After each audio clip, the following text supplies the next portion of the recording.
আসসালামু আলাইকুম। প্রিয় চাকরি প্রার্থী ভাই বোনরা, সকলকে স্বাগত জানাচ্ছি।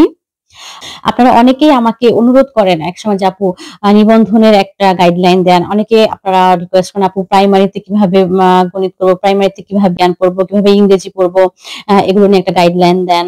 অনেকে ব্যাংক নিয়ে গাইডলাইন চান, অনেকে আবার বিসিএস নিয়ে গাইডলাইন চান। তো এই গাইডলাইন গুলো দিতে এসে আমি আসলে আমার নিজের ব্যক্তিগত অভিজ্ঞতাটা শেয়ার করব। কারণ আমি যেহেতু বিসিএস, ব্যাংক, নন ক্যাডার, প্রাইমারি, তারপরে হচ্ছে আপনার এনটিআরসি, অন্যান্য নন ক্যাডার চাকরিও পেয়েছি। তো আমি আসলে কিভাবে প্রস্তুতি নিতাম? আমি কিন্তু আলাদা, আলাদা কখনো কোনো প্রস্তুতি নেইনি।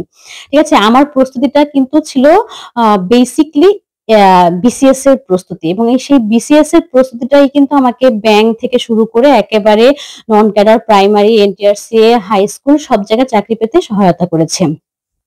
তো আজকে আমি আপনাদের সাথে সেই বিষয়টি শেয়ার করব যে আমি একই সাথে কিভাবে আ সেই প্রস্তুতি নিয়েছি। আপনারা কিন্তু দেখা যায় আপনাদের যখন চাকরি পরীক্ষা দেবেন, তখন এক সময় মানে দেখা যায় প্রতি মাসেই আপনার প্রতি সপ্তাহেই একটা করে পরীক্ষা থাকে। তো আপনি কি প্রতি সপ্তাহে আপনার পড়ার স্টাইল চেঞ্জ করবেন? বা আপনি আজকে ব্যাংকের জন্য প্রিপারেশন নিচ্ছেন, কালকে আপনি একটা নন ক্যাডার পরীক্ষার জন্য প্রিপারেশন নেবেন, পরশু আপনি বিসিএস এর জন্য প্রিপারেশন নেবেন। এমন করে যদি আপনি ভেঙে, ভেঙে প্রিপারেশন নেন তাহলে কিন্তু আপনার চাকরিটা আসলে হওয়াটা খুব দুষ্কর হয়ে যাবে। কারণ আপনার কোনো বেসিক প্রিপারেশন থাকবে না। সেজন্য আজকে আমি আপনাদের সাথে শেয়ার করব যে কিভাবে একই প্রস্তুতি নিয়ে আপনি সবগুলো চাকরি গ্র্যাব করতে পারেন এবং এভাবে আসলে আপনি বেশি সাকসেসফুল হবেন ওরকম এলোমেলো পড়ার চেয়ে। ঠিক আছে? তো আমার চাকরির প্রস্তুতিটা শুরু ছিল, আমার ১ম চাকরির পরীক্ষা ছিল এনটিআরসি এর যে প্রিলিমিনারি সেটি। তো তখন তো আমার আসলে কোনো অভিজ্ঞতাই ছিল না। আমার হাতেও সময় ছিল ১০-১৫ দিন।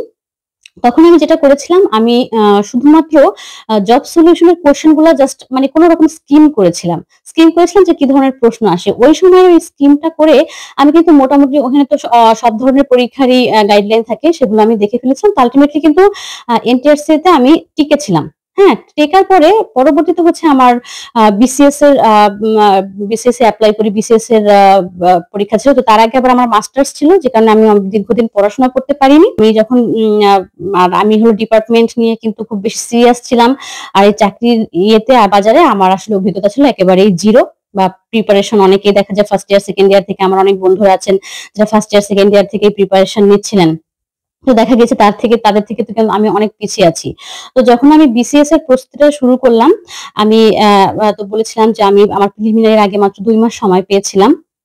ওই ২ মাস আমি মানে খুবই মানে কনসিয়াসলি পড়েছিলাম এবং ওই ২ মাসের প্রিপারেশনটা আমার একটা ভালো একটা প্রিপারেশন তৈরি করে দিয়েছিল। যে অন্য সকল চাকরির প্রাপ্তিতে আমার কিন্তু অনেক ভালো ভূমিকা পালন করেছে। তো ওই ২ মাস তো আমি পড়াশোনা করেছি তার এই বিসিএস এর আমার ফার্স্ট প্রিলির আগে যেটি হচ্ছিল একটি ব্যাংকের পরীক্ষা আমি দিয়েছিলাম। তো ওইটাতে আমি আবার ওই ব্যাংক প্রিলিমিনারিতে আমি ফেইল করেছিলাম। ওইটাই ছিল আমার চাকরি পরীক্ষা দেয়ার ১ম এবং সর্বশেষ ফেইল। তো ওটাতে যখন আমি ফেল করি এনটিআরসি এর পরীক্ষাটা দিয়ে আমি খুব কনফিডেন্ট হয়ে গিয়েছিলাম যে না এখানে আমি অনেক ভালো করব। কিন্তু ব্যাংকে যখন আমি পরীক্ষা দিয়ে প্রিলিমিনারিতে ফেল করলাম তখন কিন্তু আমার মধ্যে একটা হলো না আমাকে তো প্রিপারেশনটা ভালোভাবে নিতে হবে। এজন্য পরে হচ্ছে আমি একটা ব্যাংকেরও বই কিনলাম। প্রিলিমিনারি জন্য ওই থাইরয়েড যে ম্যাথটা আছে সেটা যে আমি মাঝে, মাঝে ওই ম্যাথটাও করতাম। দেখা যেত প্রতিদিন আমি ১ ঘন্টা ব্যাংক ম্যাথ করতাম। আর ২ ঘন্টা বা ১ ঘন্টা আমি বিসিএস এর ম্যাথ করতাম। তো এরপরে আমি যেটা করলাম যে না আমাকে আসলে খুব ভালো মতো পড়তে হবে এবং আমি আমার এই চাকরি পাওয়ার আগ পর্যন্ত মানে ৯ম গ্রেডের একটি চাকরি পাওয়ার আগ পর্যন্ত কিন্তু আমি প্রচুর পড়াশোনা করেছি। এবং আপনাদেরকেও আমি সেটি বলব যে আপনাদেরকে প্রচুর পরিমাণে পড়তে হবে। কারণ আপনি যখন প্রত্যেকটা সাবজেক্ট ভালোমতো শেষ করতে যাবেন, তখন কিন্তু আপনাকে আসলে প্রচুর পরিমাণে না পড়াশোনা করলে আপনি কিন্তু আর কুলিয়ে উঠতে পারবেন না।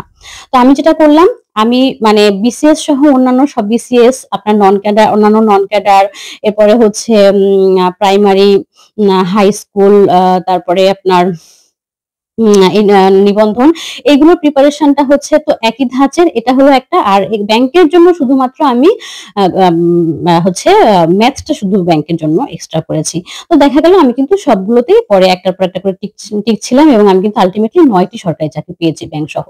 তো আমি কিভাবে তখন পড়াশোনাটা আমার রুটিনটা সাজিয়েছিলাম। আমি যেটা করলাম যে আমার যে গণিতে আমি দুর্বল। এজন্য আমি প্রতিদিন আমার যাই হোক না কেন আমি কিন্তু ওই বিসিএস ক্যাডার হওয়ার মানে সুপারিশপ্রাপ্ত হওয়ার আগ পর্যন্ত লিখিত যতদিন দিয়েছে আমি কিন্তু চেষ্টা করতাম প্রতিদিনই ২ ঘন্টা করে ম্যাথ করার। ঠিক আছে? প্রতিদিন ২ ঘন্টা করে ম্যাথ করতাম। ইংরেজি আমি প্রতিদিন ২ ঘন্টা কিংবা ১ ঘন্টা আমি করার চেষ্টা করতাম। আর বাংলার ক্ষেত্রে যেটা হতো যে বাংলা তো বিসিএস প্রিলিমিনারি এবং লিখিত সিলেবাস এর সাথে একেবারে অনেক মিল আছে। সে কারণে বাংলা আমি হচ্ছে গিয়ে বাংলাটাও আমি রেগুলার পড়ার চেষ্টা করতাম। তো এভাবে প্রিপারেশন বাংলা, ইংরেজি, অঙ্ক যখন আমি প্রিপারেশন নিচ্ছিলাম, তখন দেখা গেল আমি ফার্স্ট প্রিলিমিনারিটা যেমন ২ মাসে আমি টিকে গেলাম এবং আমি কিন্তু অন্য সকল পরীক্ষায় আমি টিকতে শুরু করলাম। আমি দেখা গিয়েছে এরকম হয়েছে যেখানে মানে ১৫-২০ জন ২০ টা পোস্ট মাত্র ১০০-১৫০ জন প্রিলিমিনারিতে টিকাবে। আমি কিন্তু সেই পরীক্ষাগুলোতেও টিকতে শুরু করলাম। কারণ জব সলিউশনটা আমি সুন্দর মতো ব্যাখ্যা সহকারে পড়েছি। আবার ওইখান থেকে ব্যাখ্যা বুঝে আমি ডিটেইল প্রিপারেশনটা কিন্তু নিয়ে ফেলেছি। যে সবগুলা গাইড বই একবার পড়া, একটা ডাইজেস্ট পড়া, তারপরে হচ্ছে মডেল টেস্ট, প্রচুর পরিমাণে মডেল টেস্ট সলভ করেছি। তো যেখানে আমার প্রিলিমিনারি একটা ভালো প্রিপারেশন হয়ে গিয়েছে এবং আমি কিন্তু চেষ্টা করেছি যে মানে ১ম এ ওই ৩ টা সাবজেক্ট পড়ে এরপরে ধরুন ১ সপ্তাহ বা ৫ দিন বসে একেকটা সাবজেক্ট শেষ করলাম। শেষ করে এরপরে আমি জাস্ট ঝালাই করতেছিলাম যে আমার মানে প্রিপারেশনটা যাতে একেবারে পারফেক্ট এবং প্রপার হয়। এরপরে দেখা গেল আমি যখন আমার ১ম ব্যাংক রিটেনটা আমি টিকি, তখন কিন্তু আমি মাত্র একটি ম্যাথ করে আমি ব্যাংক রিটেনটা টিকি এবং সেখানে কিন্তু আমার রিটেন পার্টটা খুবই ভালো হয়। ওই সময়টাতে দেখা গিয়েছিল যে কম্বাইন্ড সিনিয়র অফিসার ২০১৭ এর যে সার্কুলারটা ছিল, ওখানে কিন্তু গণিত খুবই কঠিন হয়েছিল। ওখানে ১টা ২টা ম্যাথ পেরেও অনেকের চাকরি হয়েছে। আমিও কিন্তু সেই দলেরই একজন লোক। তো ওইখানে দেখা গিয়েছে যে আমি একটু কম প্রস্তুতি নিয়ে আমি টিকে গেছি, কারণ আমার রাইটিং পার্টটা অনেক ভালো ছিল। পরবর্তীতে কিন্তু আবার আমি অনেক ম্যাথ করতে পেরেছি, যদিও তারপরে আর আমার ব্যাংকের জবে ঢোকা হয়নি। কিন্তু ওই যে আমি প্রিপারেশনটা নিয়েছিলাম, তো আপনারা যেটা করবেন, আপনারা বিসিএস সহ মানে ব্যাংক বাদে ব্যাংকের জন্য এক্সট্রা শুধু আপনারা খাইরুস ম্যাথ বা আগারওয়ালের যে ম্যাথটা আছে সেটা প্রতিদিন ১ ঘন্টা বা ১.৫ ঘন্টা করে সেটা করলেন। আর বিসিএস এর জন্য যদি আপনি একেবারে খুব সিরিয়াসলি প্রিপারেশনটা নেন, আপনি ধরুন এমপি3 এর এক সেট গাইড বই, একটি ডাইজেস্ট আর হচ্ছে মডেল টেস্ট সলভ করবেন, তাহলে আপনি দেখবেন যে প্রিলিমিনারি মোটামুটি আপনি টিকে গিয়েছেন।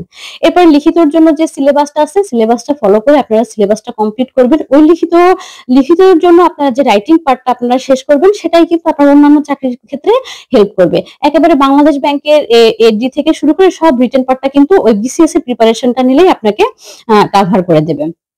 শুধু ব্যাংকের জন্য আপনাকে এক্সট্রা একটু ম্যাথ করতে হবে।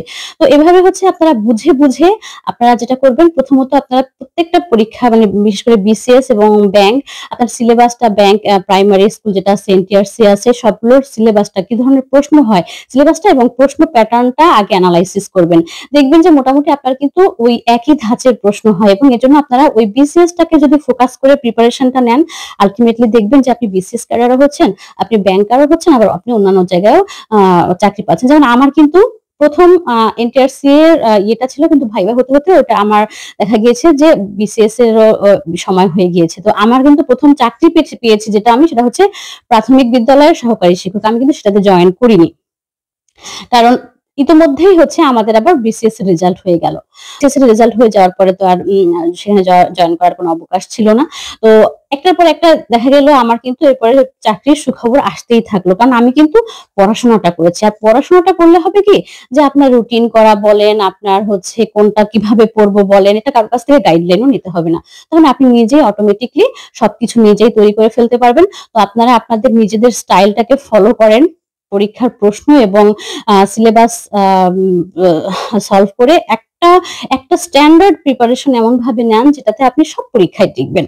আপনাদের সবারই আর একটা ব্যাপার হচ্ছে, অনেকেই সাবজেক্ট নিয়ে প্রশ্ন করে, ম্যাডাম যে আমার এই সাবজেক্ট ছিল, আমার সেই সাবজেক্ট ছিল, আমি কি ব্যাংকে চাকরি পাবো কিনা। না, কোনো ম্যাটার না। আপনার ইসলাম শিক্ষা, পালি, সংস্কৃত, তারপরে হচ্ছে ফিলসফি, যে কোনো সাবজেক্ট, ইকোনমিক্স, রাষ্ট্রবিজ্ঞান, কোনো কিছু কোনো ম্যাটার না। বা আপনি ইঞ্জিনিয়ার ব্যাকগ্রাউন্ড হন, ডাক্তার হন, কোনো সমস্যা নাই। আপনার জাস্ট প্রিপারেশন নিয়ে আপনি পরীক্ষা দিলে, ভালো করলে আপনি অবশ্যই চাকরি পাবেন। এবং সবাই সব ধরনের চাকরি এখন করছে। আপনারা প্রিপারেশন নিন এবং একটা বেটার প্রিপারেশন নিলে আপনারা দেখবেন সব জায়গায় চাকরি পাবেন। তো যেটা ১ম থেকে আমি বলছি, তো একইভাবে আপনারা এই ইয়েটা ফলো করুন। আশা করি আপনারা সকলেই একটি ভালো জব পাবেন, যেটা আসলে আপনাদের প্রত্যাশিত। আজকে এই পর্যন্তই। সবাই ভালো থাকবেন। আল্লাহ হাফেজ। আসসালামু আলাইকুম।